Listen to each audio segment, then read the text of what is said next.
بسم الله الرحمن الرحيم.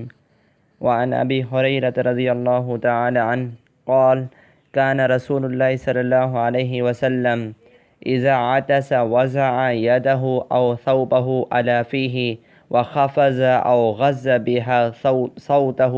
شك الراوي. رواه أبو داود والترمذي وقال حدیث حسن صحیح.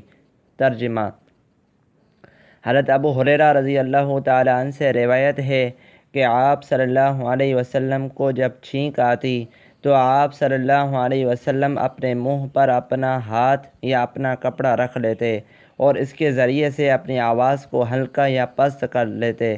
راوی کو شک ہے کہ لفظ خفض استعمال کیا گیا یا غض۔ ابو داؤد، ترمذی اور امام ترمذی نے فرمایا یہ حدیث حسن صحیح ہے۔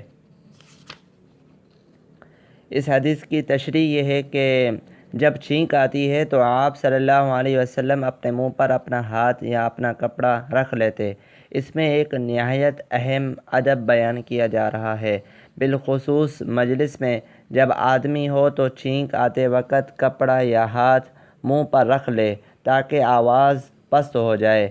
دوسرا یہ کہ چھینک آتے وقت عموماً دماغ کا فضلہ، بلغم وغیرہ ناک یا منہ سے نکل پڑتا ہے جو دوسرے کے لیے ناگواری کا باعث ہوتا ہے۔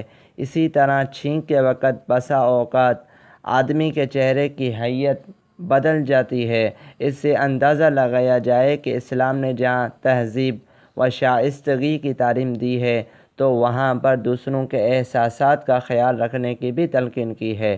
علماء فرماتے ہیں چھینکنے والے کے لیے مستحب ہے کہ اپنی چھینک کی آواز کو پست کرے اور الحمدللہ کو بلند آواز سے کہے تاکہ لوگ سن کر اس کو دعا دیں۔ اللہ تبارک و تعالی سے دعا ہے کہ اللہ تبارک و تعالی ہمیں اس حدیث مبارک پر عمل کرنے کی توفیق عطا فرمائے کہ جب چھینک آئے تو الحمدللہ کہا جائے، اور جو سنے تو اس کو چاہیے کہ وہ اس کے جواب میں یرحمک اللہ کہے۔